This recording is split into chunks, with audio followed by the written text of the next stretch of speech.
Hi hello అందరికీ నమస్తే. ఇప్పుడు మనం మీర్జాపూర్ ఫేమ్ అలీ ఫజల్ నటించిన రాక్ అనే వెబ్ సిరీస్ గురించి మాట్లాడుకుందాం. ముందుగా కథ విషయానికి వస్తే, ఆర్మీలో లెఫ్టినెంట్ కర్నల్ అయిన అశోక్ అరోడా అండ్ మోనా అరోడా కపుల్స్కి ఇద్దరు పిల్లలు ఉంటారు. వారు వచ్చేసి సుమన్ అరోడా అండ్ సాహిల్ అరోడా. ఢిల్లీలోని ఒక పబ్లిక్ స్కూల్లో చదువుతూ ఉంటారు. రేడియో స్టేషన్లో పాట పాడేందుకు ఇంటి నుంచి వెళ్లిన అక్క తమ్ముళ్ళు కనిపించకుండా పోతారు. దీంతో ఎస్ఐ అయిన జయప్రకాష్ యాదవ్ అలియాస్ అలీ ఫజల్ ఎంక్వైరీ మొదలు పెడతారు. ఇద్దరు చిన్నారులను గుర్తు తెలియని వ్యక్తులు దారుణంగా హత్య చేస్తారు. ఆ హత్య చేసింది ఆవారగా తిరిగే బాబు అండ్ రజ్జో.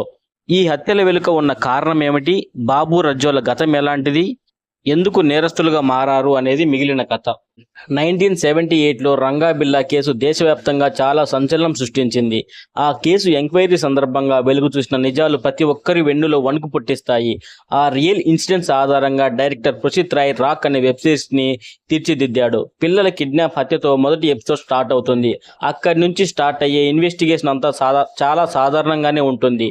టెక్నాలజీ అందుబాటులో లేని రోజుల్లో ఇలాంటి కేసుల విచారణకు పోలీసులు అనుసరించిన మార్గం ఏమిటి, అప్పుడప్పుడే అందుబాటులోకి వచ్చిన ఫోరెన్సిక్ విభాగం సహాయంతో కేసు విచారణలో ఎలాంటి పురోగతి సాధించారు, ఆధారాలను సేకరించడానికి ఎలాంటి ప్రయత్నాలు చేశారు, ఇలాంటి ఎన్నో చిన్న చిన్న విషయాలను డైరెక్టర్ చాలా బాగా చూపించారు.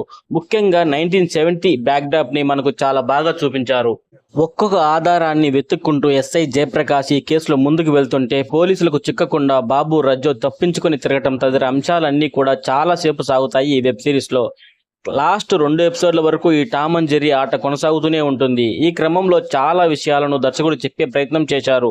బాబు రజ్జోలు చేసే దారుణాలు, వారి మనస్తత్వం, వార్తాపత్రికలు ఆ న్యూస్ కవరేజ్ చేసే విధానం, ఇలా చాలా విషయాలను చెప్పే ప్రయత్నం చేశారు. దీంతో సిరీస్ చాలా సేపు సాగుతుంది. చివరి 2 ఎపిసోడ్లలో బాబు రజ్జో అసలు గతం, పోలీసులు వాళ్ళ కోసం సాగించే వేట, ఇలా వరుస సన్నివేశాలతో సిరీస్ చాలా వేగంగా పరుగులు పెడుతుంది.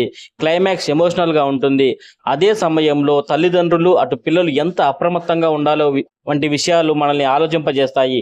ఒకవేళ బాబు రజ్జోలకు సాహిల్ సుమన్ దొరకకుండా ఉంటే ఏం జరిగేదో చూపిస్తూ సిరీస్ ను ఎండ్ చేసిన విధానం బాగుంది. ఈ వెబ్ సిరీస్ లో ప్లస్ పాయింట్స్ వచ్చేసి Ali Fazal, Aakash Makhija and Ramandeep acting, direction, cinematography and last 2 episodes of the web series. Minus points వచ్చేసి length of the web series and routine investigation.